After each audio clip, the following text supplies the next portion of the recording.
Welcome to the acclaimed podcast, The Deep Dive, featuring your esteemed hosts, Andy Monitor and Drew Dinzik, powered by BETSPERTS. Welcome to The Deep Dive. Andy, it's almost the first week of July, which means it is grass court tennis season. Wimbledon kicked off today. It was a fantastic start to the match. To the tournament, the fortnight, for lack of a better word. And I want to talk a little bit of tennis. We don't get to talk enough tennis for my liking. And so reach out to one of our friends in the Advantage gambling community who knows his tennis inside and out. Great background and lots of interesting stories, I'm sure, having bet tennis for many years. First ever time to the deep dive. Welcome, Mr. Joey Isaacs. Thank you guys for having me. Long-time listener, first-time guest. Yeah, absolutely. Well, let's give people a sense of where you're coming from background wise. I know you're a Southern California guy, probably sad like we are that there wasn't an Indian Wells this year. Maybe we'll get it this fall. But your role in the sports betting space, you're kind of like a jack of all trades, right? We've talked to some originators, we've talked to some movers, we've talked to some guys who set up, professional betting, relationships and agreements, partnerships and stuff. You're kind of a guy that wears all the hats. Is that about right? Yeah, I've probably done everything you can do besides work legally at a sportsbook in Las Vegas. But besides that, I think I've worn every single hat you can wear. Some of them won't be talked about, obviously, but you can infer, I think. Some of them hypothetically, yeah. Yes, exactly. Okay. But it's implied. It's implied. But yeah, I've been doing this for how old am I now? 35. I've been doing this for like 13 years as a major source of income, I guess you could say. Professional. I love this. Yeah, I love it. And if you're hoping for like a Wimbledon preview, first off, we're through day one anyway, or the first part of day one, and like you can find plenty of those. We'll probably talk a little bit about it at the end if you have some thoughts, but more process stuff. And that's I guess my question would be 13 years ago when you started. I mean, were you doing it recreationally? Was it just a love of, tennis in general or sports in general? Like, what was the first, the first foray into doing anything with any real, gravitas in this? Yeah. So I have a family that goes way, like, my mom used to take me to Vegas way too often, and I used to. Yes. I was booking kids at like 12, but my grandfather, I think he's like some form of character in the movie Casino, so it's been in my blood. But I got really into everything, I guess, in college when some kid. Like, I would like say, oh, I love to bet. And I used to bet on like sportsbook.com and those sites. I thought I like knew everything, but I was honestly probably the worst bettor of all time. So I lost like pretty much my ass. And the guy was basically like, hey, just bring everyone in your fraternity to bet with me. And I was like, great, I'll do it. So I ended up taking it pretty serious. And I got this guy, I don't know if the name rings a bell, but he was on the USC football team named Owen. I forgot his last name, but if yes. Yes. So he's a pretty well-known person. Yes. So I got him, and he threatened to kill me after like 2 days of, I never even looked at his bets, but yeah. So I ended up sleeping like at friends' couches trying to avoid him because he said he knew where I lived, and that was where I was like, man, this is great. So, like, I got myself a profession. Yeah, I took it. I loved it. I was like, this is the action I would see in movies. So that was kind of how I started. And then I did that for a while. And eventually, like, I started to be like, there'd be some professional action on the accounts that I'd be an agent for. And I started to be like, this is what they do. This is not what I do. Let me try to learn what they're doing and meet them and network. And yeah, a lot of networking. I guess I did got some lucky intros at the Sloan conference like 5, 6, 7 years ago, and sure, you just try to meet people, and you can tell pretty quickly, I guess, after a while if they're honest and if they're smarter than you, or just all of that. Yeah, that's a good way to put it though too. Like how you were looking at those accounts that were taking some sharp action, and you saw that and you realized like, well, that's not what I'm doing. Like they're doing it completely. Like, and that goes like you said with the networking too. You meet some people that you realize are like, oh, these are long-term big winning bettors, and they're doing things completely different than I am. Like that's a good realization. We've had that a couple times where it's like, oh, like maybe we shouldn't even be betting this sport. Exactly. I mean, when you talk about like someone's process or just try to just put their picks on your accounts is a much easier way in so many situations. But yeah, I pretty much think that you do try to meet people and they're betting something and you maybe don't want to bet that specifically, but you start to realize that there's like, let's say I saw like 5 years ago NBA team to score first. Like this was a thing 5 years ago that was very beatable, and it kind of got my head going like, you know what, I don't think I can beat that, but there's things like that, like NHL team to win the face-off, things like that where, oh, this is still beatable right now, but maybe NBA team to score first. This other guy's got this down. Let me find my own niche. So do you remember when you basically had the realization of like, there comes a time where you're like, well, it's not about winning anymore. It's about getting down. Right. You're like, yeah, it's like, it's not, you know, at some point that like kind of light bulb goes off and you're like, oh, okay. The game isn't coming up with the winning handicap anymore. Now it's figuring out how to just get this action down.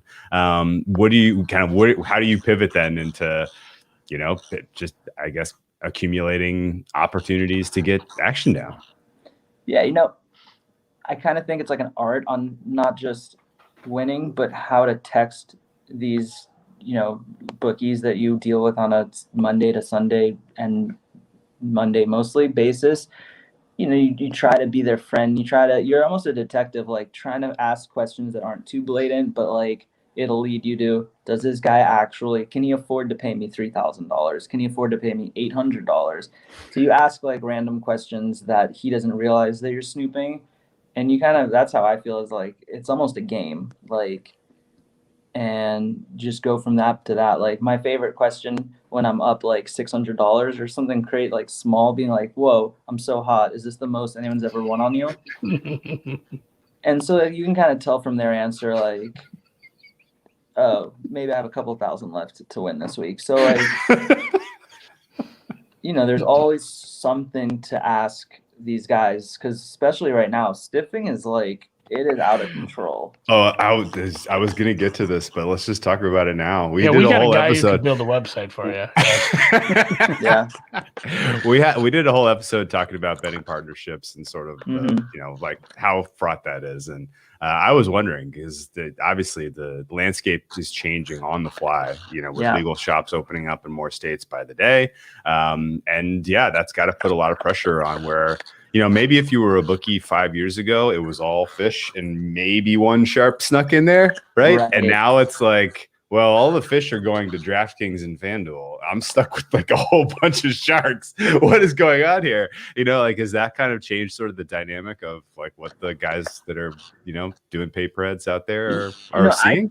I think so. I think one of the best questions to ask your partner, if you choose to partner up with someone, is, do you have this login prefix? Because if you're partnering up with someone who's going to be using the same bets on every, let's say lvaction.com. So if you give to someone and he has 7 and it's the exact same plays at the exact same times, asking him like, hey, do you have an LV action that starts with PR? Like, it's a good question to ask, and he can be like, yeah, I have 2. And you can be like, okay, let me find someone different, or let me not be on this guy. So that's a way to avoid something like that, because I've actually given accounts to someone and I get a text within like 2 days, hey, you and 7 people just fired the exact same USL bets. Like, and you have to say like, oh, I'm in a group chat. I'm in a group chat, yeah. Yeah, the group chat's all on it. Like it was a group play.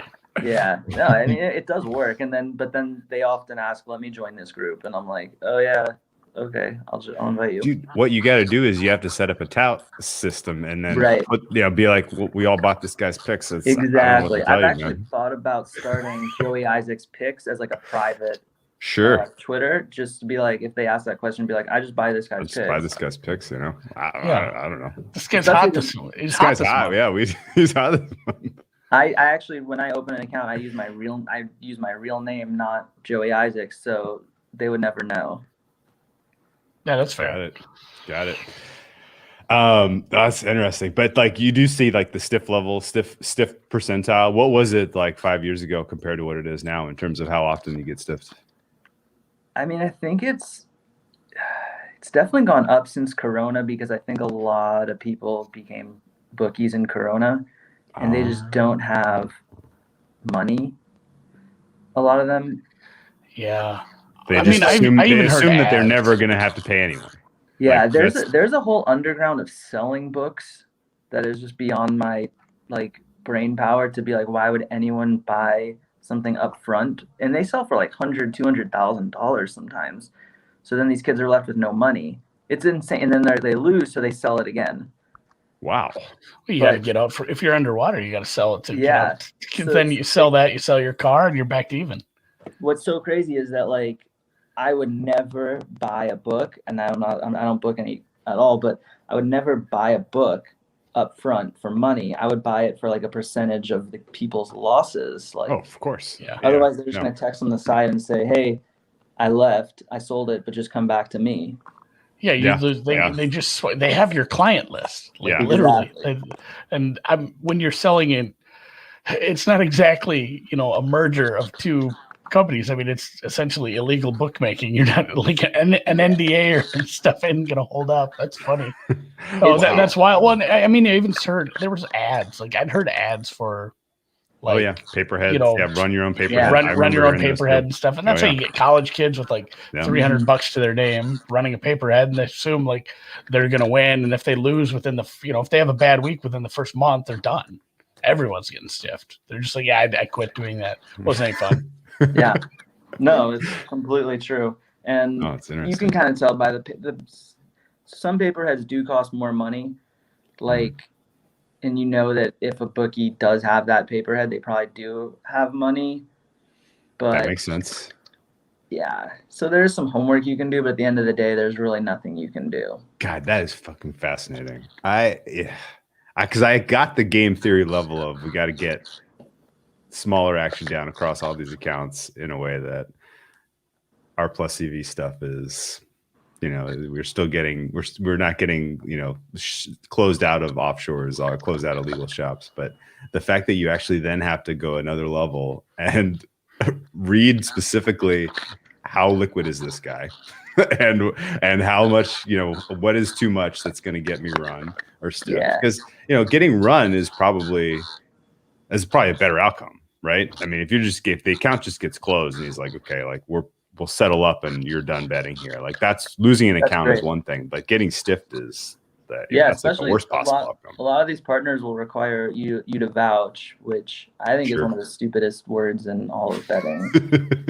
If there's one thing I could like change, it'd be that word. Like a bookie will beg me for players. Hey, do you have any friends? And I'll text them. Sure. Like, let me give you this guy's number. And they'll be like, you got to vouch for him. I'm like, I'm doing you a favor. Yeah, that's a good point. I'm not going to collect for you. No. And who's vouching for you? Like, this is just such like a one-way street. They think that they're the God's gift half the time. So that's one word I would love to get rid of in the gambling dictionary is vouch. Because did you see an increase in general number of accounts available when PASPA was passed? Like once it became kind of like, oh, this is going to be legal now in the US, was there like an uptick in terms of available outs?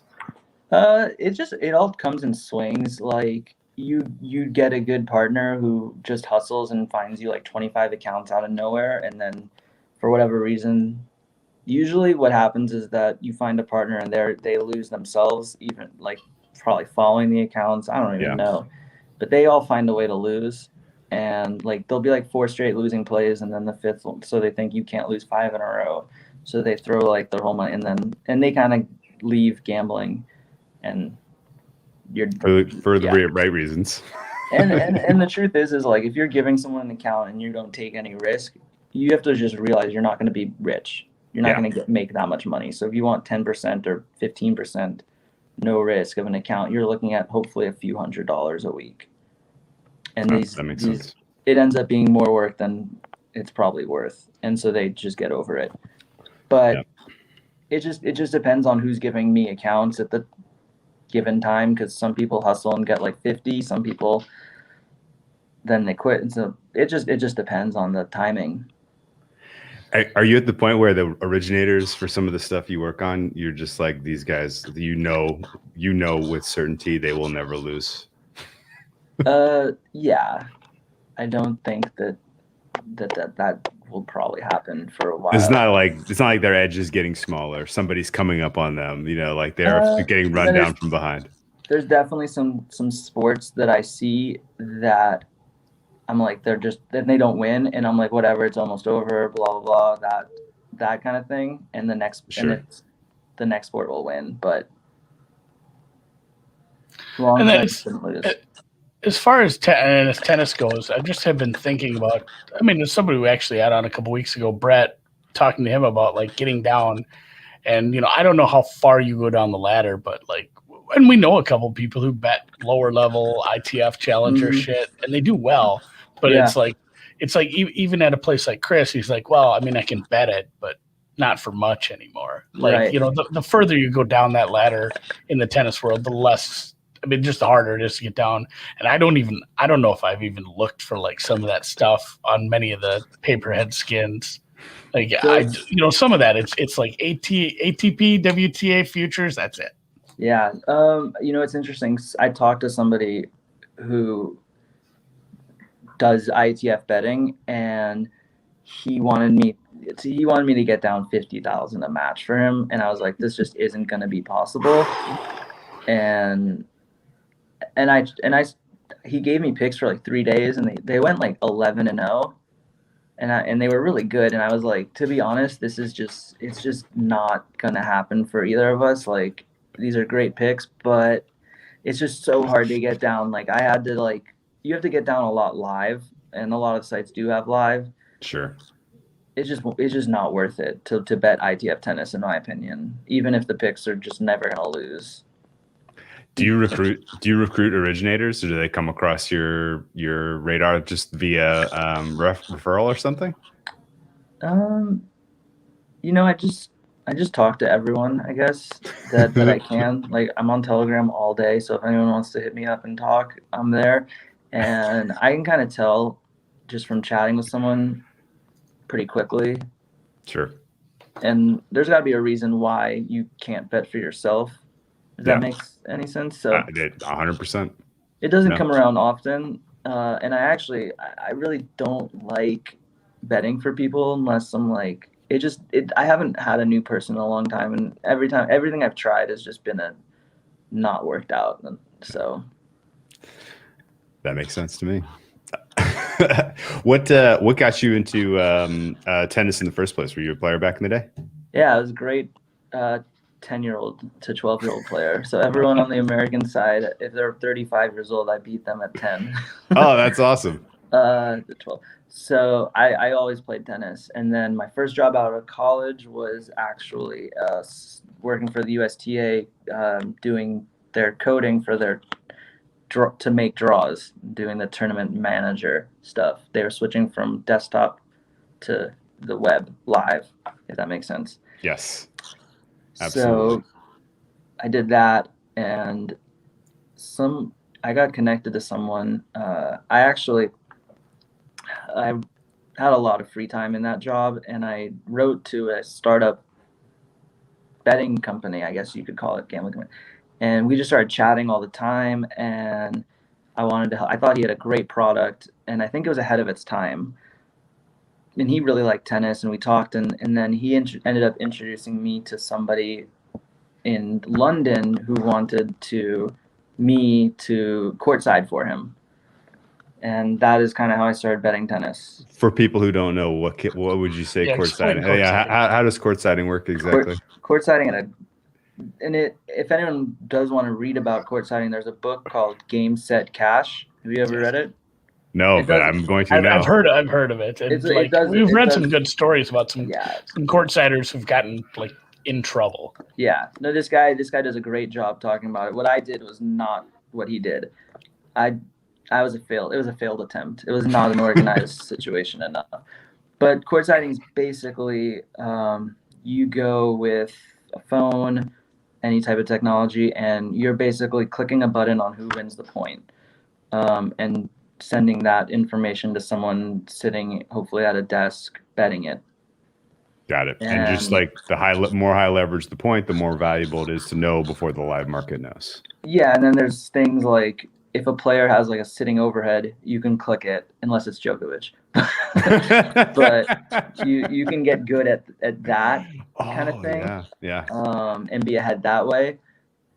And there's all sorts of schemes. The umpires, I don't know if you've ever read about it, they will sometimes forget to click the button for who wins the point. Yeah, so it doesn't go to the actual data stream. Right. And some of them cheat that way. There's been a few caught. Really? Yeah. Not the pretty one. That's a scheme that I don't think they ever thought they would get caught, but they would not click a button and allow in a certain situation and allow people to bet, but they got caught, all of them. I had no problem. But yeah, so that's courtsiding in a nutshell, I guess. It's kind of like, it makes you think of like that early on. It's not so early on, but the scene in Casino with the guy tapping on the thing on his leg, and then they break his hand with a hammer. Yeah, you can do that in blackjack. Have you seen? There's some people who can count cards and put things in their legs so it appears that they're betting the max every time. That is pretty slick. Just so whoever's watching with the eye in the sky can't tell. The table picks up the bets for your player's card. Oh, I see. So they're trying to rate you, and they're rating you at the max every time. So it appears that you're not counting cards because you're not deviating. You're not running a spread. Yeah. Right. There's always somebody. There's always someone who can beat the system. I know, completely off topic, but like hole carding is super interesting to me. Like I can't imagine.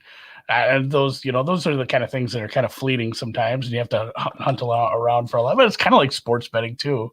Like some of the angles you find, it's like, man, this might not last long, and it took me forever to find this, but I'm going to make a little scratch while I do.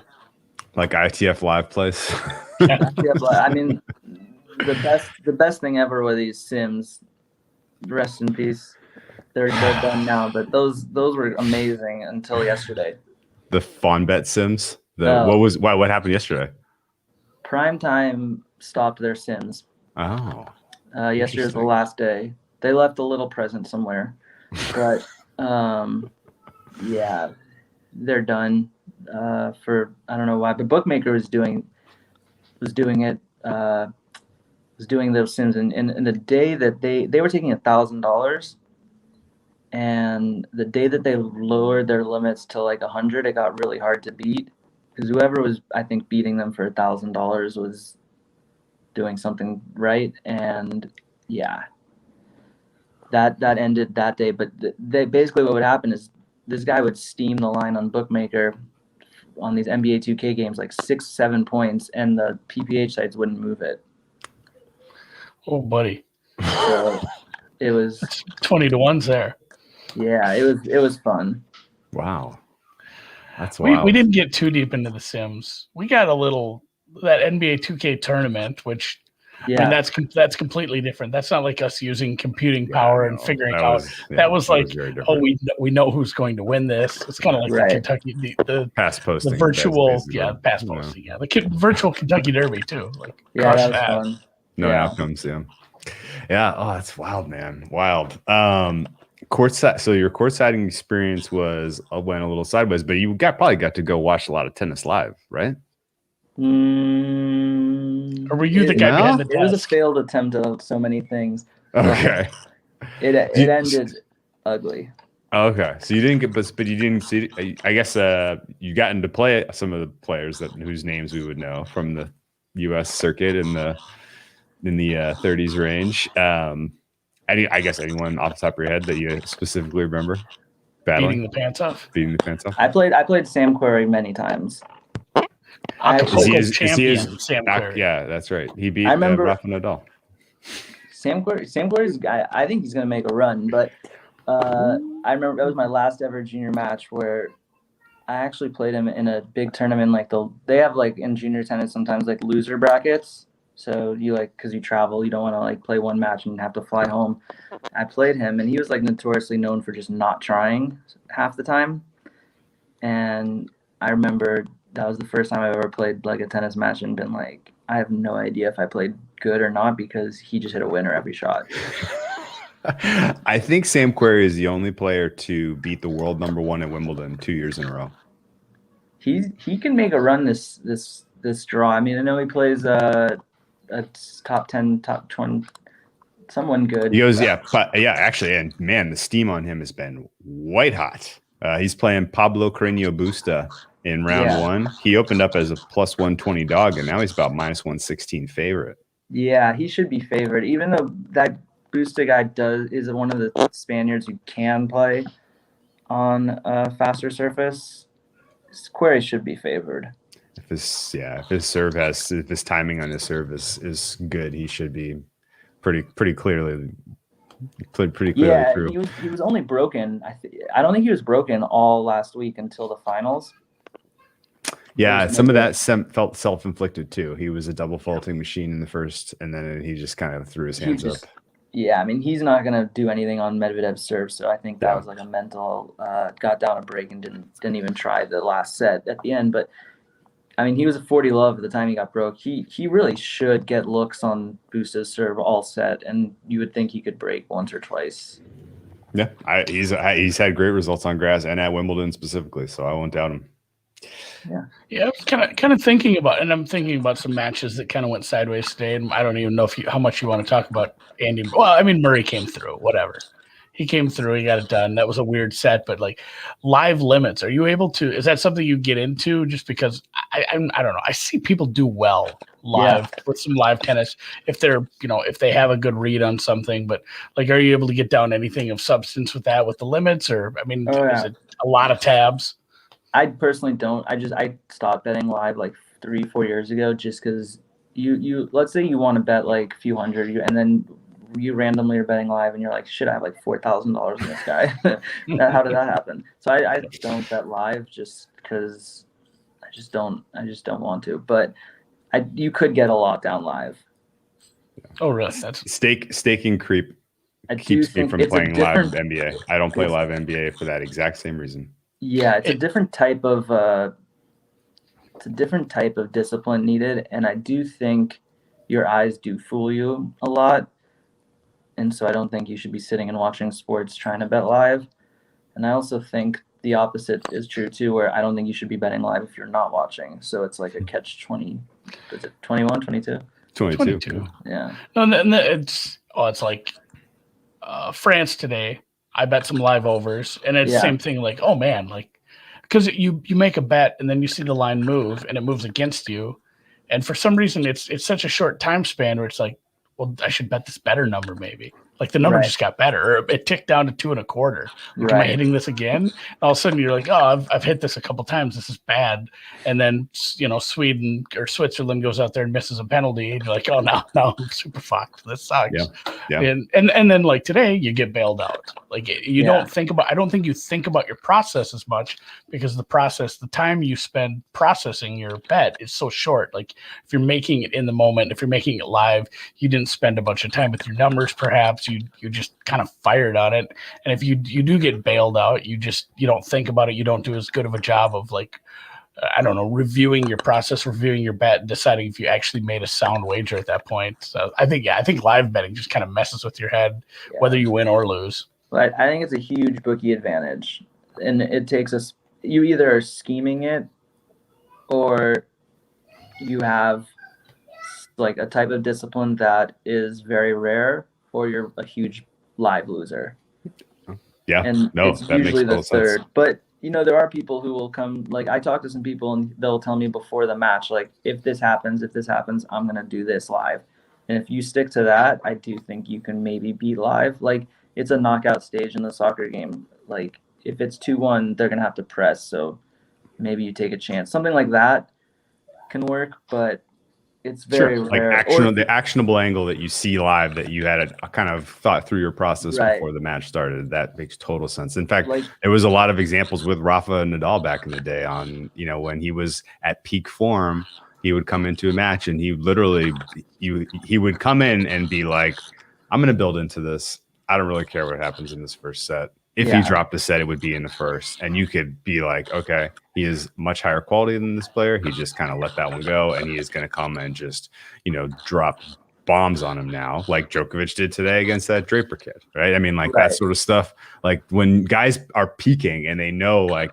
I can take care of this. I'm not really going to press for this first set. I think that does swing the live line sometimes because both Draper and both Djokovic and Rublev both covered their game handicaps today after dropping the first set. So it's like, there for sure are actionable angles like that. And then Djokovic was like minus, I looked after he lost the first set, he was like still like minus 7,600 or something. Yeah, it was a big number.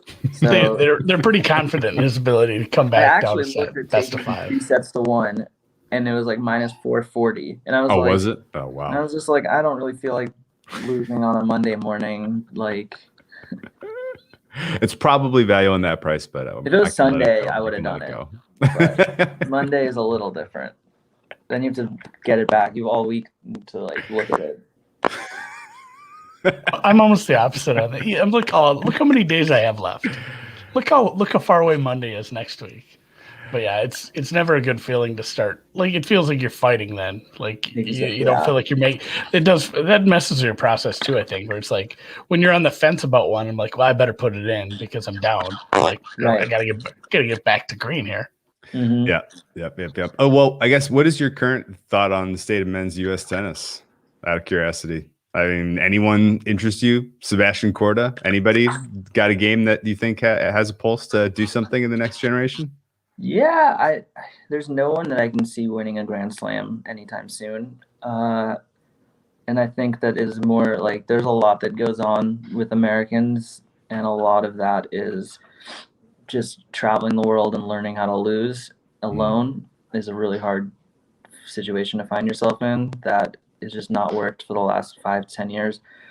And then, the U.S. is trying to experiment with like slower balls for kids and all those things. But I think at the end of the day, like our best athletes just don't play tennis. And so we're playing that catch-up game all the time. And I don't see any of these young kids winning a Grand Slam from America. None of these guys that are up, but they are winning junior Grand Slams.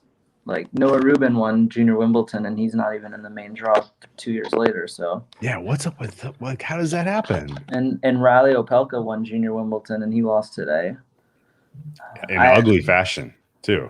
Oh yeah, a player he really should not have lost to. Yeah, that's what's interesting is that he had lost to that guy every time. Kepfer. So you do get situations in tennis where it's like you're just playing an opponent who just has your number, and I think that's one of the things that is very interesting about tennis is that you never know how someone's style will match up, but it just does. Okay, so let's focus on this then. So you're a proponent of the head-to-head between two players being relatively meaningful. I think there reaches a point where it is hard to ignore, but I don't think that is until like 5, and it would have to be 5-0 for me to be like, there's something like up with this.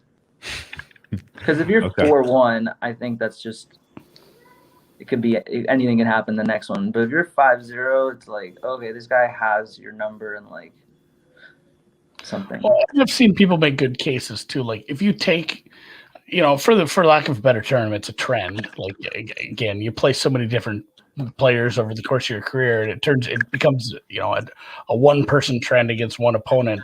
If you can put a little logic behind it, like he has trouble with his slice, or he just can't hit through this guy's backhand. Like if there's a little bit of logic to it, it's like, all right, I'm fine with this. Like he just can't beat this guy.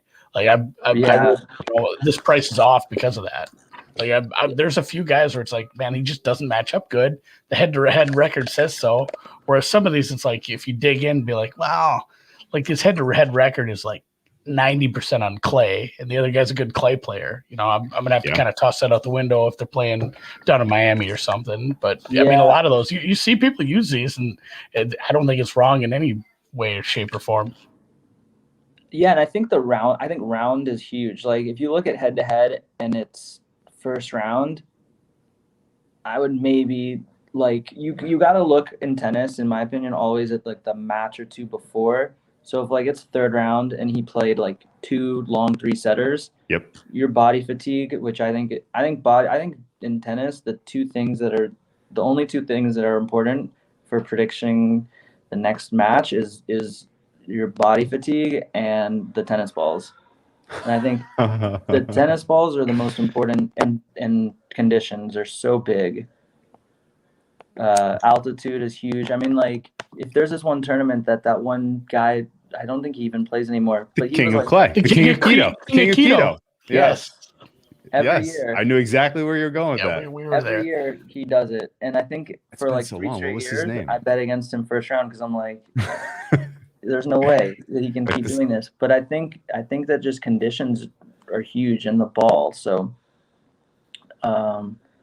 and the Wimbledon ball. Victor Estrella Burgess. Oh, thank you. My God. VEB. Yes. Yeah, it's like he's old. He kind of sucks. Like he's not doing well, and then he goes up there and just makes a run. Another title. Yeah, at altitude, and like the altitude, the humidity is certainly going to affect, especially if you have a big bomber or somebody with a massive forehand. If there's some humidity, that's going to make the ball fly a little. Like the weather, altitude. There are a few. Like I can't think of the one that's up in Austria or Switzerland. There's another one up there that's at decent altitude, but Keto was like an outlier. That one was super high. Mm-hmm. Yeah. It was the highest on tour for sure. Just Madrid versus Barcelona in terms of what it does to some of the guys who play well in Barcelona suck in Madrid, and that's only like a 3,000 meter elevation, something like that. What about using? I completely agree with you in terms of fatigue being sort of underrepresented in terms of a handicap. But without a doubt in my mind, a lopsided head-to-head is going to move the market when it opens. Right. I mean, there's a handful of stuff like that, right? Like you can kind of tell, like, okay, this underdog was heavily backed, wins. They're going to go right back to the well with that dog. That number is going to come in, right? I mean, this person's 5-2 head-to-head against this person. That guy's going to get bet, like it. And you don't have to necessarily use that as your actionable angle, but just knowing with the directionality of the market for small stuff like that is important. I guess, do you agree that in general, even though the tennis market seems pretty robust, that there are times when the number's moving and it's a little suspect? Yeah, of course. And I think that's just one of those things that can help someone time their bets by knowing that. So if you know how the market's going to move and you learn how to time your bets, that's going to save you some money, even if you're not even like that good of a bettor. So little things like that can at least help you.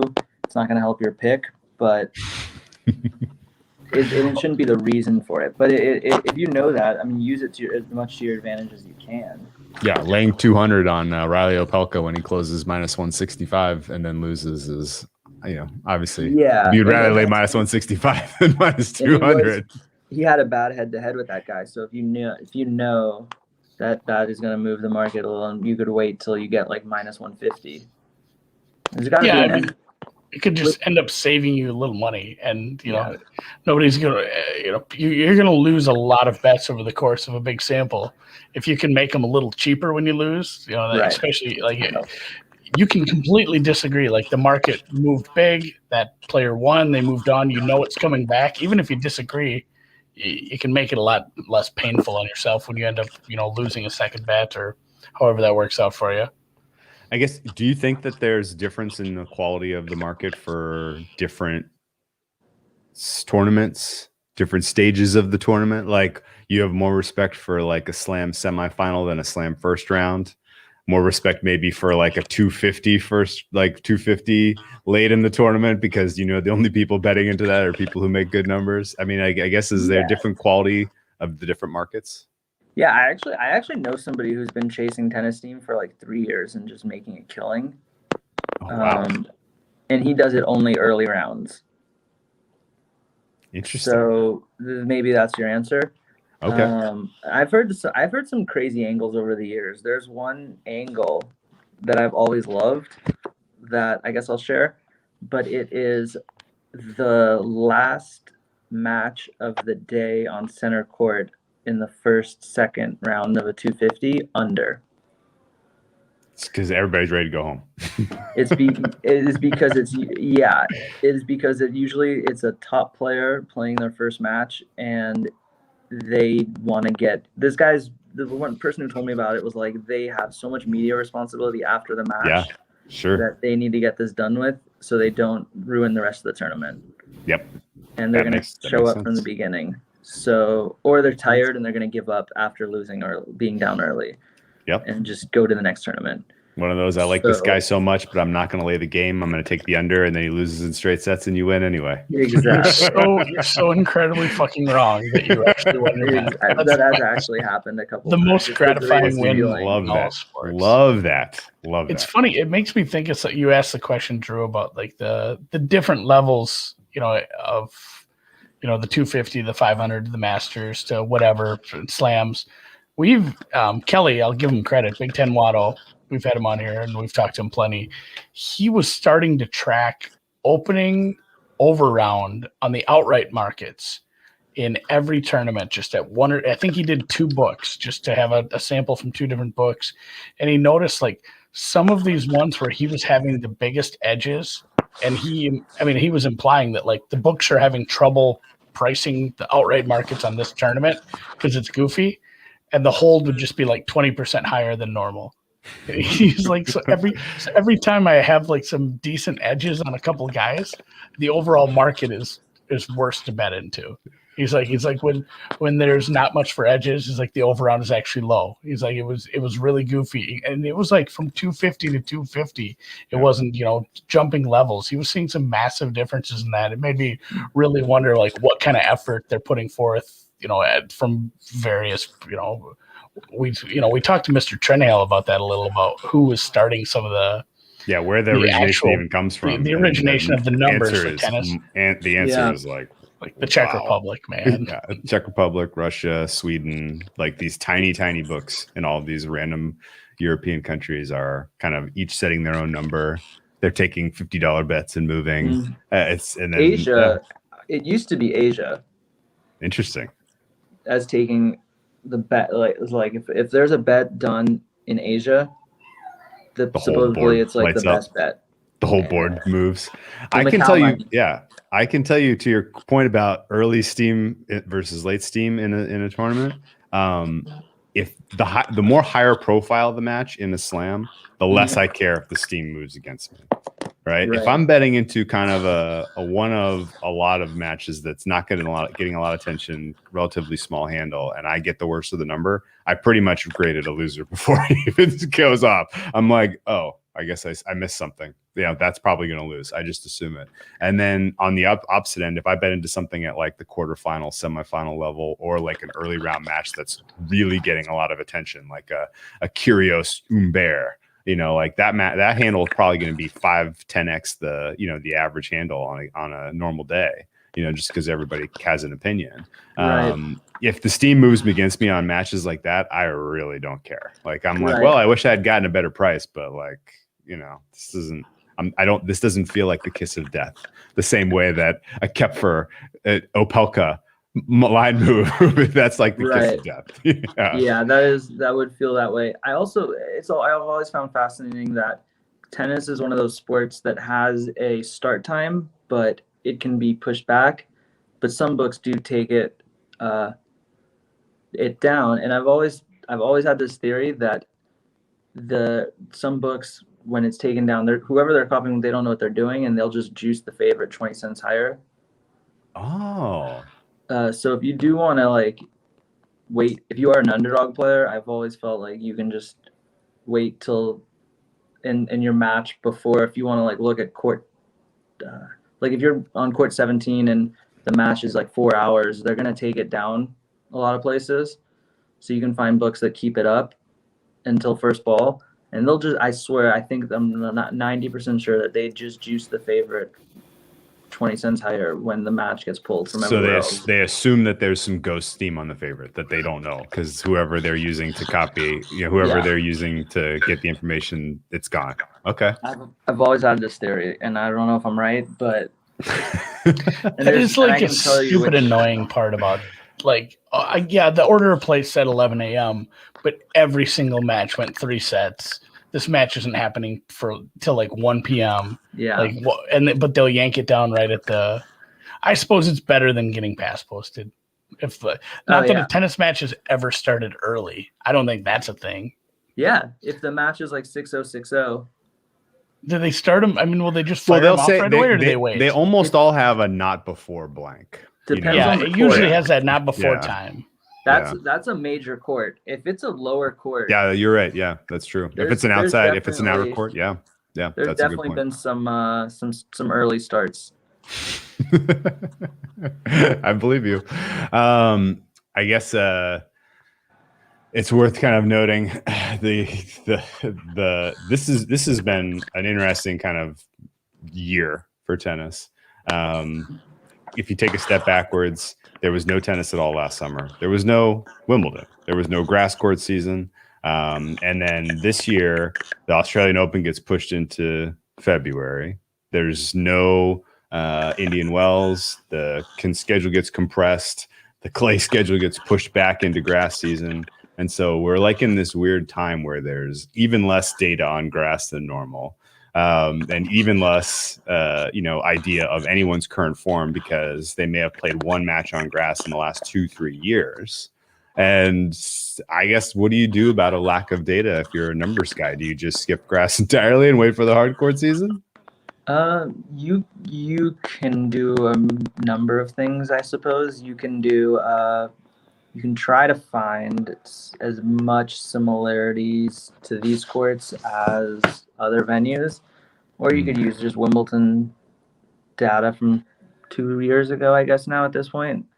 There's been 3 warm-up tournaments, which is more than I think they used to have. They used to just have 1 or 2, and they'd just play Queens or Hamburg, and now there's 3. So, and then there's Newport, but that's obviously next. But the truth is that the grass is not what it was 10 years ago. Really? No, the grass now, it actually has more dirt than Roland Garros. It's a funny joke. Literally. Because that has a lot of dirt. No, it has none. I think it's okay. It's all synthetic? Roland Garros? I read about it. There's dirt under the grass. And Roland Garros does not have actual dirt. It's like it's clay, and I don't know. But you can look at, I think, similar weather tournaments. So I think that's going to affect play more than anything. I do think you want to look at a player who has a lot of variety in their game, because that's going to make for the best grass court player. So someone like Sloane Stephens today, if she can move, and that's more what you have to guess, is how someone can move. And if you saw today, Tsitsipas for the 2 sets, he was scared to move because he was scared to slip. So once you get past the first round, they all probably know how to move. So you can just look probably pretty much at any slow hard court and be fine. And a couple of people fell on their ass today. I mean, I saw it. That's the sort of stuff that makes it over to Twitter. Even if you didn't watch a bunch of tennis, you're going to see that. And somebody like Tsitsipas who didn't play any grass yet, like it does.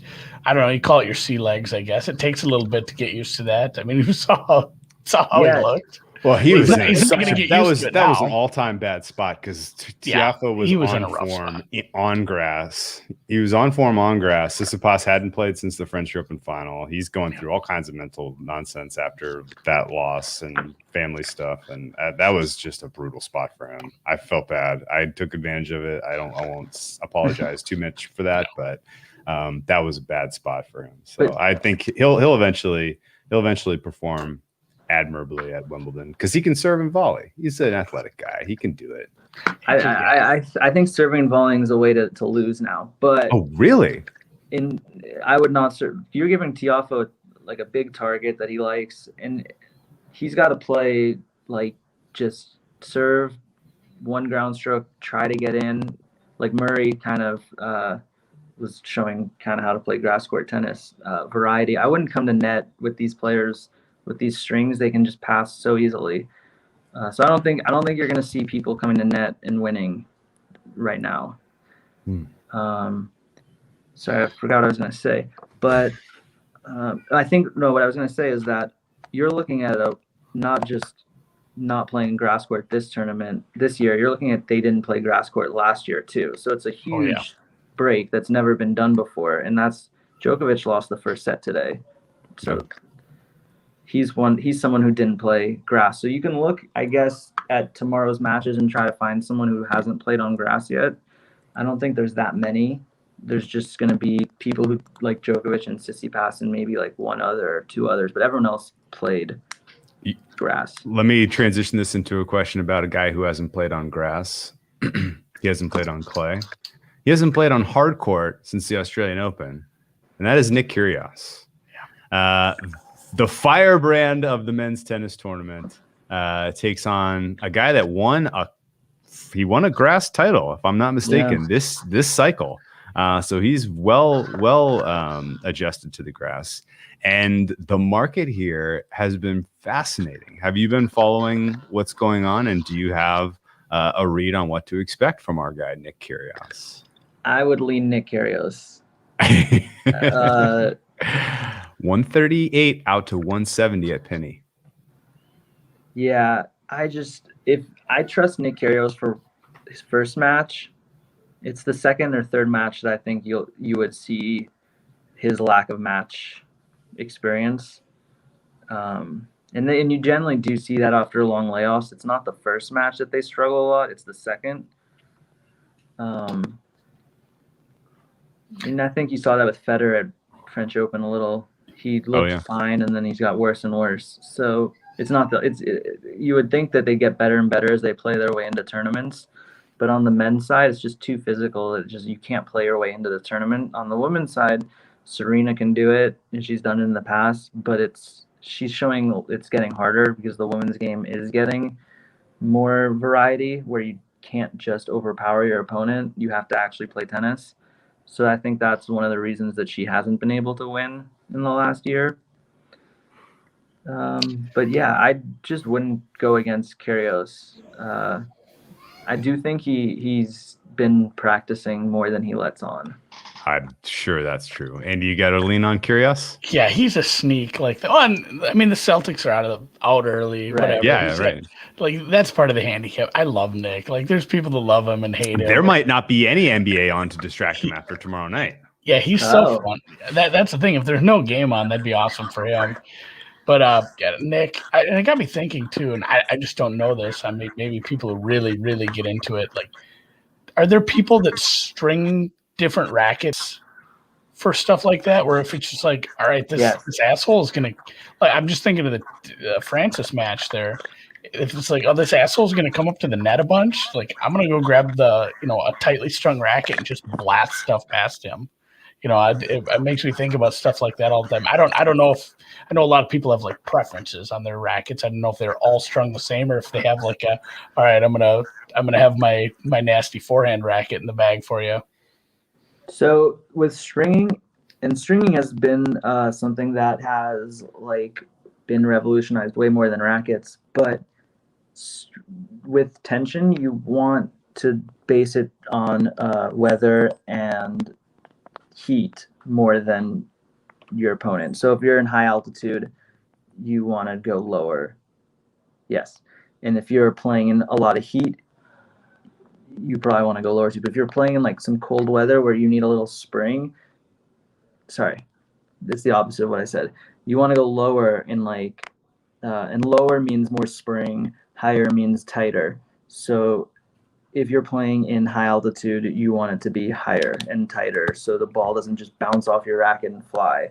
But I wouldn't say that they're changing, and I could be wrong, but I don't think they're changing their string tension based on opponent. Interesting. What is your thought on the current tennis balls being used, and why do you think that's still an actionable angle? So great. I love talking about the tennis balls. So the Wimbledon tennis ball is a Dunlop ball. It's Slazenger, but I'm pretty sure Dunlop owns Slazenger. And there's a video that you can look at Tim Henman just like comparing the balls for the last like 10 years, and they're just getting bigger and bigger.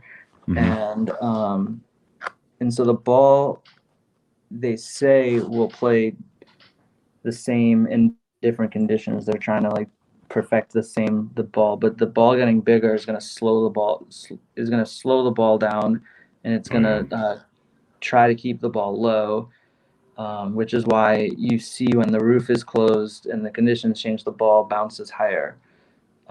So this should favor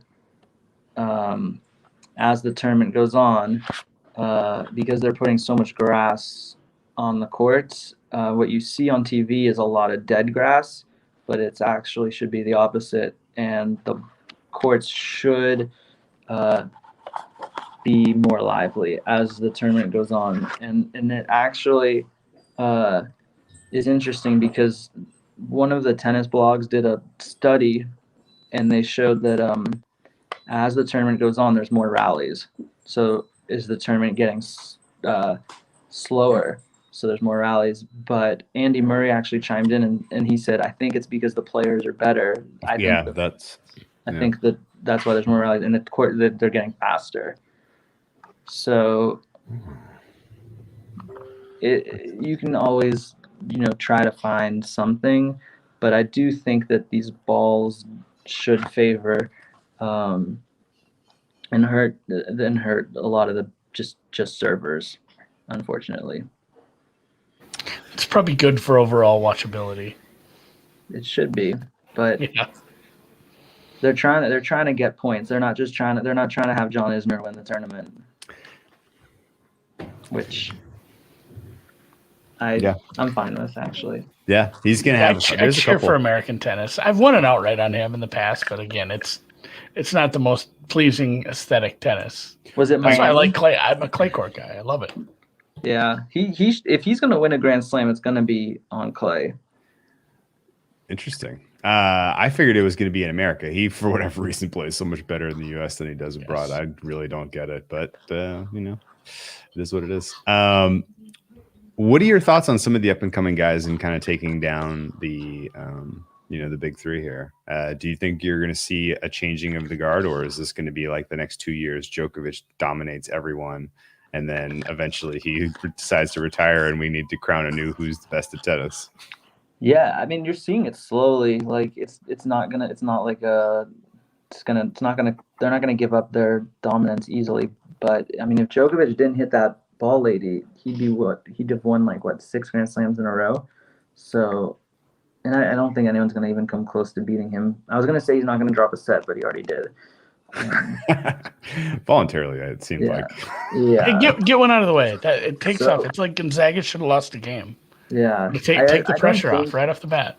I just don't see anyone beating him on grass. Okay. Especially when it's playing the way it's playing. You just can't beat him right now. He'd have to really, and he's serving. If you've looked at his serving stats, it's getting better and better. It was spooky. His ace per was up noticeably higher, and that's not good for anyone.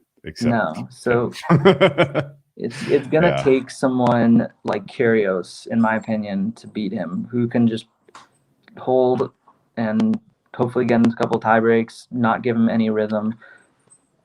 I don't know how you're not beating Djokovic by trying to get into 10-ball rallies, and that's kind of what all these new guys are doing, I guess.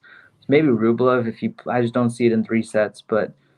If named best of 5, I don't see it either. Medvedev could, but he's at the point where he's not a new up and coming guy anymore. He's number 2 in the world.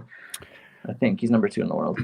But yeah, I think one of the more fascinating things also is how is that young is he young? I don't even know. Karaslev? Yeah, Karatsev. Yeah. He's a wild card. That young. Because has he played on grass yet? Because I think he could be perfectly suited. He has an interesting draw too. I thought he's in Sasha Zverev's little section there. You're gonna get there. Honestly, let's do a teeny little breakdown of the draw. Okay. The first quarter for the men's, Djokovic and a bunch of clay quarters. Bunch of guys we've already seen lose. And it's called a red carpet. It's called a red carpet, and my favorite bet of the entire tournament was Andrei Rublev to be eliminated in the quarterfinals. You want to guess what the price was on that, Joey? Andrei Rublev to be eliminated in the quarterfinals? In the quarterfinals, yeah. Like exactly. So if he loses in the round of 16? If he loses in the round of 16, I'm out of luck. We weren't nervous today. If he loses in the quarterfinal to Djokovic, I will. Or anyone else. Okay, so let's say 11-1. No, it was only plus 250. Now you make me feel like I made a bad bet. Really? I have no idea. I've never even heard about that kind of bet before. Yeah, specific stage of elimination bets. Interesting. So basically, he has to win 4 and then lose 1, and he already won 1 against Del So he's basically going to be favored in every match. Oh yeah, then he's playing Djokovic, which he's going to be a 700 dog. Yeah. Yeah. Okay. Yeah, that's basically what I'm looking for. We'll have to go back and look at the closing prices and see what the money line rollover and absolutely. Add the Joker money line if you really wanted like 1.05 or whatever. I'd be shocked if I got 250 on that, but you think that's so? I'm agreeing with you, Drew. He's going to have to be 2-1. He's going to play Lloyd Harris in the next round. He'll play Fonini in round 3, and he'll play Diego Schwartzman. It looks like in the 4th round. Yeah, he should win. He shouldn't lose any of them, but you never know. His head could go. He's not a very experienced grass player, so who knows? But the second round, right now, Tsitsipas was a huge favorite to win. He has been eliminated by Frank Tiafoe, and otherwise, it is kind of wide open. You have Andy Murray coming through, Roberto Bautista Agut coming through. Shapovalov, I guess he could do something. I kind of like Pierre Hughes Hervé. If the courts are fast, if he's service timing wise, he could make a little bit of the run here. He's not a bad guy on serve. But I have no idea really who comes out of the second quarter, and I don't think it matters because they're going to lose in straight sets to Djokovic in the semifinal. That sound about right? Yeah. Let's go to the bottom half. Okay, bottom half is where all the interesting stuff is. The third quarter looks super fucking competitive. You have a Berrettini Isner third round head to head on tap. You have a Karatsev Berrettini 4th round, a Karatsev Nishikori 3rd round. That'll be interesting. You have Berrettini Karatsev 4th round. That's going to be extremely competitive. On the bottom half of the third quarter, Zverev runs into, it looks like potentially a Kyrus in the 4th round if he can get that far. If not, an FAA or somebody else who's kind of young and promising. So this whole third quarter looks super competitive. Is there anyone that you see in there that you're like, watch out for this guy? Besides Karatsev, or you think he comes? Honestly, I think if anyone's going to win Wimbledon this year besides Djokovic, it's probably Berrettini. His odds, if you looked at the futures market, they dropped a ton. I think the most of any player. So he has to be the favorite to get through that. I'd be shocked if he doesn't. He's serving like 140s right now. I don't see anyone being able to beat him in 3 out of 5 sets on grass right now. But I'm interested in Karatsev just because I don't know much about. I think this is probably his first Wimbledon. He was like a weird wrench that just got thrown in everybody's handicapping where when he had that run, it's like, oh, this guy's like a full-on thing now. I just remember people the next tournament after his run down there was like, well, what do we do with this guy? Like, is he good? Because he looks good. He looked really good. And it just like, it wasn't like some young, like, you see some of these young players come up and they play well in juniors. They play well in, some of the Challenger Tour, they win a bunch. Like Sinner, I feel like it was Sinner that was doing well in like the Italian Challengers, or somebody was doing well over there. And it's like, yeah, everybody all right, kind of well, know. like, yeah, like we know, like this guy's going to be a force. Oh, look at that. We got a dog just busting in on the party. What's going on? Oh, that's so funny. Yeah, that dog just straight up opened that door. Yeah, we can have a whole podcast about his door opening skills. So Karatsev comes out of nowhere at the Australian Open. Always a great player, but he always had a little match fixie swirling that was kind of affecting his career. He comes through it all. He starts playing well this year. Last time he played Wimbledon, it was qualifiers in 2015. He lost to Dustin Brown in the qualies. He has played nothing wrong two with losing to Dustin Brown on grass. No, nothing wrong at all. And he has played 2 grass matches so far this season, so he's got a little bit under his belt. He defeated. He went to Queens. He defeated Alejandro Tabillo, not a player I know, from Chile. And then he lost to Cam Norrie. Cam Norrie beat him 7-5, 6-2. I think Cam Norrie is like the second most wins of any player this year. He's playing really, really well. Yeah, he's a good player, especially on grass. But so yeah, I mean, we have no idea what to expect. He could definitely come through his little subsection and make the 4th round. I think that's a likelihood. That's interesting. That is interesting. Beat team and juniors on grass. I never knew that. There you go. It was an interactive show. Although Brett, a lot of players have beaten team on grass. I was about to say, a lot of players. I think I only made like 3 grass court bets all of the warm up tournaments, and one was team to beat Manarino, and that was that was a tough one because he was up 5-2 in 2 breaks. Yeah, it looks good. Broke his wrist. Not good. Yeah, I haven't really heard when he's coming back at all. That seems like a bad injury for a tennis player. It does. Like that might take some time. Yeah. You might Australia. Yeah, I agree with your general take. If Berrettini gets by Karatsev, he probably gets. But Berrettini he's got a tough little draw here. He's gonna have to do the hard work himself. So he's gonna have to earn that price reduction in his future, I think. 4th quarter also super fascinating. Looks like a collision course between Federer and Medvedev.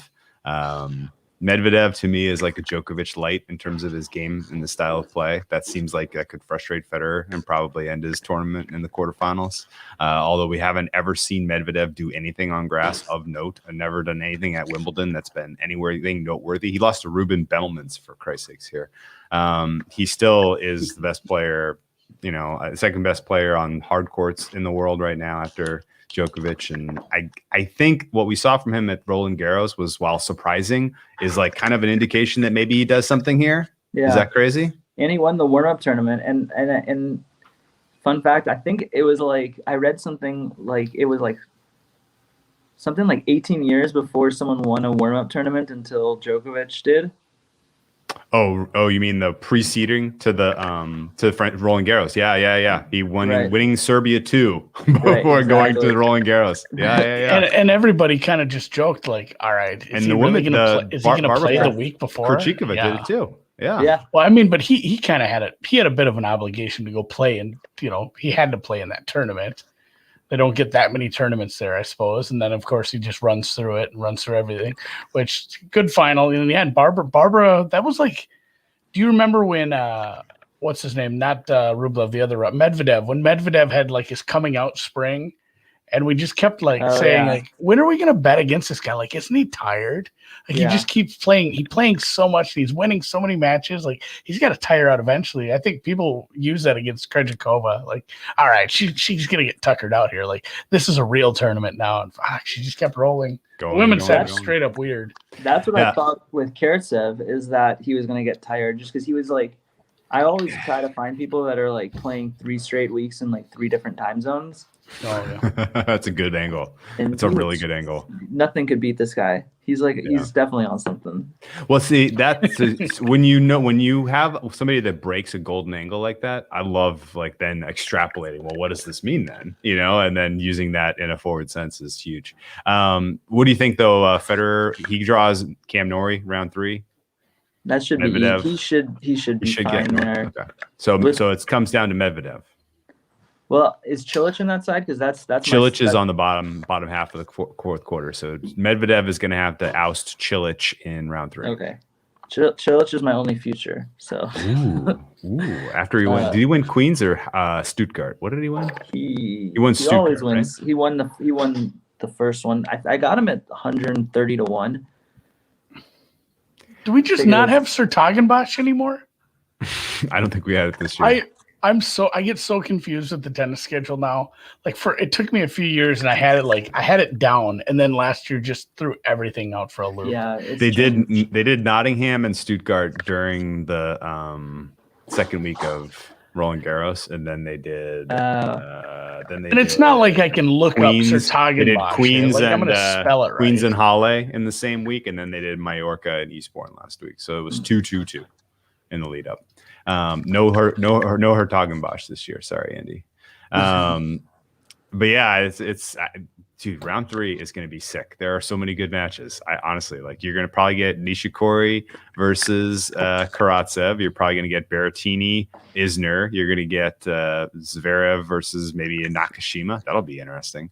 Kyrus versus somebody good. I like Nakashima tomorrow a little. I think that's themed a decent amount, but he's been playing all the warm-ups, and he's just a better player than Fritz in general. But I don't think Fritz played any of the warm-ups, did he? No, because he had knee surgery after he pulled out of the French Open. So he's been off his feet for a while. Here's a random Fritz fact, but I know that the last week he spent he got paid to by some billionaire to play with his kid for the last week. So I don't think that was not a bad gig if you can get it though. No, but I kept seeing the Instagram pictures, but and because Fritz didn't post any, but I randomly follow the billionaire. But anyway, was it Don Brent's kid? No, I don't want to say. I had a random. We're gonna be scouring Instagram. Don't worry about it. Yeah, don't worry about it. No, don't worry about it. Also, fun fact: my other good friend, who's actually a professional poker player now, was Brandon Nakashima's coach for 10 years. Oh wow! As a full-time job, and he kept telling me when the guy was 12, this guy's gonna be number 1 in the world, and I was like, sure, but there it is. He's got a lot of work to do. And this kid was an NCAA number 1 NCAAs. So I hope he doesn't disappoint tomorrow, because there's a lot of money on him riding on him worldwide. Really? Yes, he opened at plus 104. He is now minus 204. Oh, I saw minus 180. I saw minus 180 when I got on the show, and I was like, it's that's been blasted. The soft opener got beat up pretty hard. Blasted. What do you think of the women's side as we pivot here? I guess actually to put a bow on the men's side, can we say Djokovic in straights over who cares in the semifinals? Djokovic over Berrettini, either 3-1, 3-0 in the final. Yeah, I think you can try to get cute and bet against Djokovic. It's just not even worth it in my opinion. Even if he does lose, I just don't see it happening. I don't know. If you want to bet against Djokovic, save your powder for the U.S. Open final. Yep.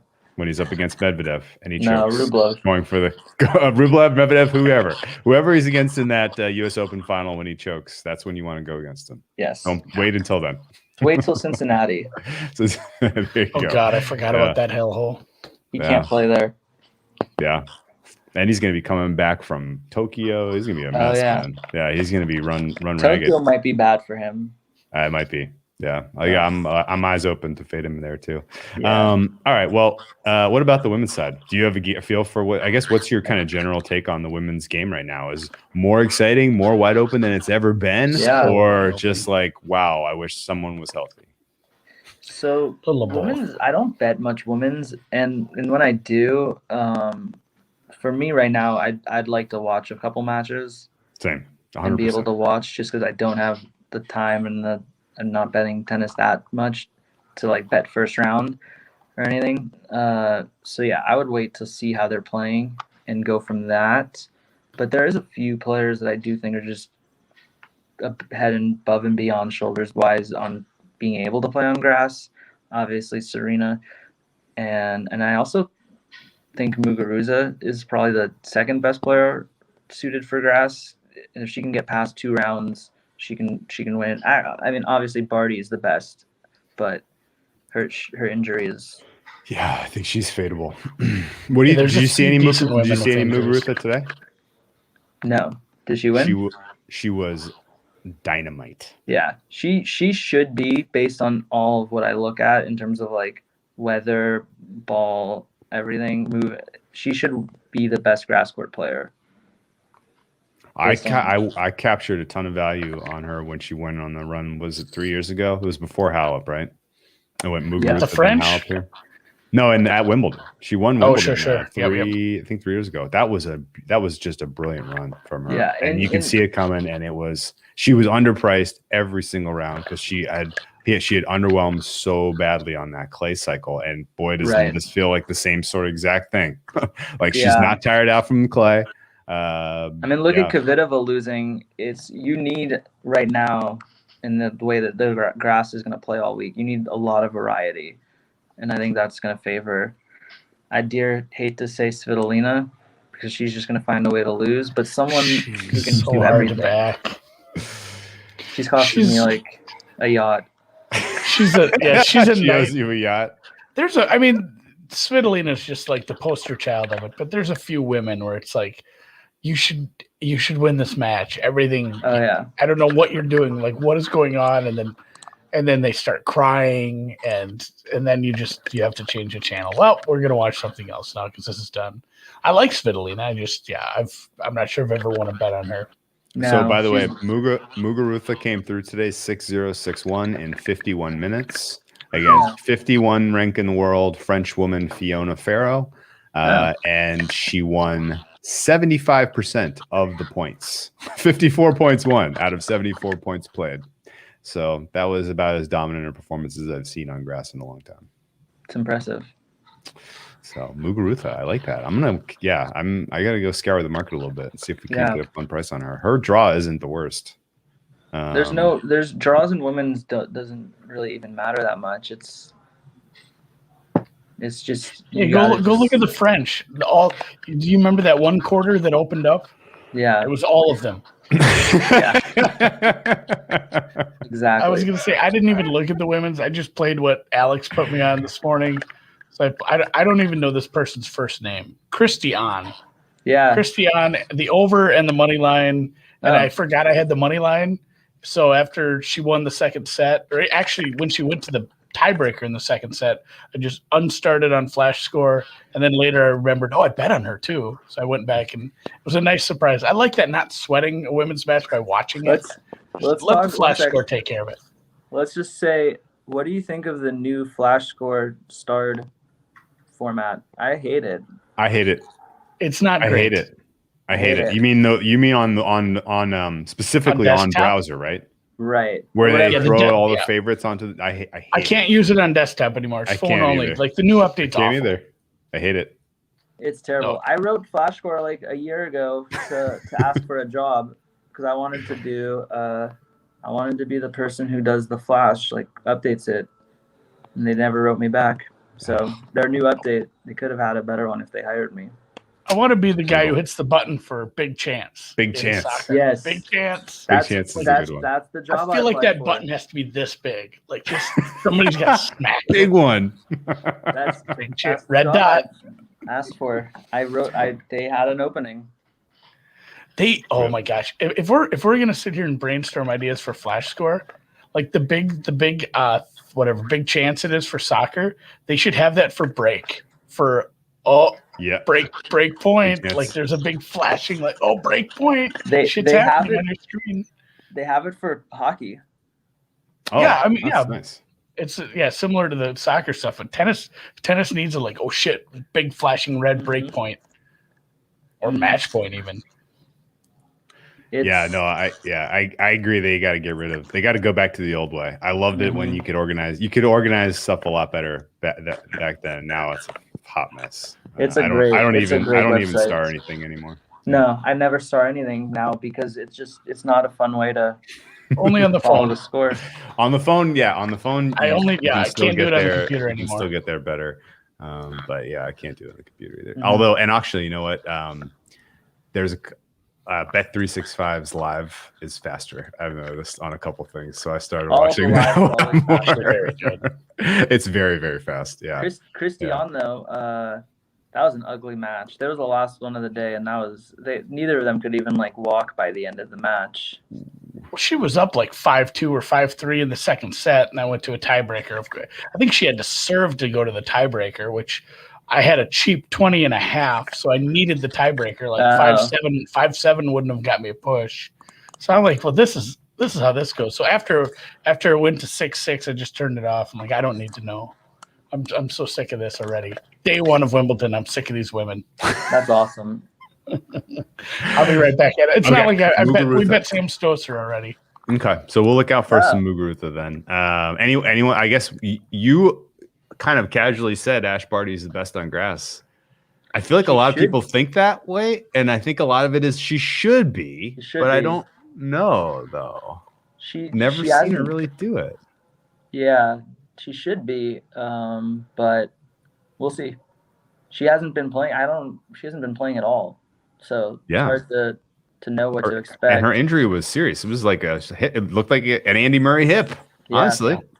And Andreescu is another player that you just never know what to expect. But it's so wide open. I don't know if we'll see the draws open up the same as we did. I could be completely wrong, but I think you're going to see a lot of women older players make pushes, like a lot of Pavlyuchenkova types.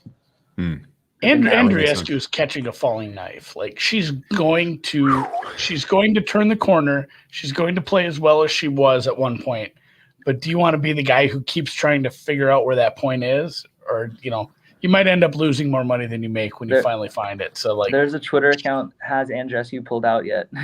Oh, yeah, every day. Not yet. I'm like, okay. Oh, did you see Joe Conte had to pull out because someone on her team got COVID? Oh, yeah, that's rough. That was tough. She's not been playing well at all. No. But still, you want to see the hometown gal get. She went to that NC State by a virus. Game. Yeah, but I think it's Muguruza, Serena, and then a whole big drop. Yeah. I don't disagree with you. Okay. Both of them are on the bottom half too, right? Oh no, Serena's in the top, so that could be your final. That'd be a good final. I hope that'd be fun. I'm all for it. I'd be excited. And then I guess Sabalenka is someone that should be good on grass too. Yeah, her power translates well here. Yeah. I had heard a lot of people saying she was going to get, at least tested or frustrated against Niculescu, but she handled her 6-1, 6-4 fairly handily. No problem. Okay, well, without going any more into detail, then we'll wrap it up here. Really, really appreciate your time. I guess before we go, though, if there's anyone out there who's kind of new to grinding in the gambling space, and they're like, "Shit, man, I want to learn more about this. I want to know more." Like, what kind of tip would you give someone who's who wants to be the next Joey Isaac? Take it. Take my throne. I guess the thing is, there's so many words of advice I could give. I think the first one would just be to just go slow in terms of like accounts. Like it's gonna take a long time. Like just set every account to like $150 a bet and $200 a bet, and try to just not bet yourself if you're gonna dedicate yourself to giving accounts to someone. And just hope to make slow money, but just get as many accounts at $200 as you can, because you are going to see different stuff based on different skins. And then the more you can see, the more you can get. So I wouldn't try for one big $15,000 credit account and only see one thing or whatever, but I would just try to get 50 small accounts, or not 50 is a lot, but okay. And that's the thing. If you have 50 small accounts, you're probably going to be looking you just said, look around for stuff. You're going to find middles and arbitrage and just free money, easy money, stuff like that, or just slow moving books. Not full on like easy path posting shit. Maybe, I guess, truthfully, but maybe a For little the bit. Olympics, probably be some. But I mean, some books that are just slower to move off informational stuff, slower to update future prices or future books if a player pulls out of a golf or tennis tournament. Like, there's the more of those you have, the more stuff like that you'll find, and you're just gonna end up with way more plus EV stuff in your long run. I like it. Don't be greedy. I think that the also the best advice I can give is if you do want to like do this, I guess, whatever, just be like, I guess not be a sponge, but just be like on top of like paying someone and like getting like someone's like just be organized, and you'll end up being able to network well. Yeah, that makes total sense. Like pay on time. Great tip. And yeah, there it is, I guess. I love it. And if you want a big score, go after like a casino, set up like a good card counting scam, and try to take a casino for a couple million. And if you're going to go big, yeah, definitely, easily. You can always count cards. Yeah. Okay. All right. Fair enough. So no, don't be greedy with your accounts. That's good advice. And the networking thing, shoot, man, that goes for anything in the sports betting space. I think that's the most underrated thing is like you can, and I hate to say the word like social climb, but like you can network your way to like smarter and smarter people. And if you're just like a good, decent person who is not annoying, who's not just asking for plays every minute of the day. And yeah, because most people are, I would say this, most people who bet sports are, they're alone on their computer all day, and they like to chat. So like you can definitely, and they're quick responders. I think one person once told me, he goes, have you ever seen a sports bettor? Have you ever texted a sports bettor? They reply in 5 seconds. It's because their phone is right next to their computer, which is they're always on and like bouncing back and forth. Like they saw your message come through. So like, if they don't respond, you need to send like a search party. Exactly. So I think that's just Oh, it's great tips, man. Great tips. Well, enjoy the rest of this fortnight. Best of luck to you. Yeah. And I know you got some tennis matches that you were playing for high stakes in the coming months. So yeah, me and best of luck. Me and Haru are getting a match going. We're gonna both post videos, and someone's gonna set a line, and I don't know exactly. I can't wait. Yeah. By all means, give me the heads up. I'll give you a fair price. No question. If you're watching this, and he's not, we might fly out. Bet on me. I'll give you a fair price. I won't make you too much of a favorite, so we can't get down some decent bets. Oh my god, what a sweetheart! Holy shit, what a sweet pup! Look at that. All right, best of luck, man. All right, guys, thank you so much. Andy, thanks a lot for your time, man. All right, bye. Crank the music. Yep.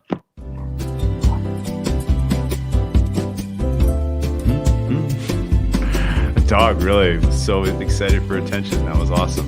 My front door has one of those handle styles. Yeah. We don't have a screen door. My German Shepherd figured out how to open the front door. He knows how to get it in. Yeah, we had to train her. We had to do a little training. Like, well, you can't, like you say, we're not cooling the outdoors. The AC's on. Like, the dog doesn't care. Kids don't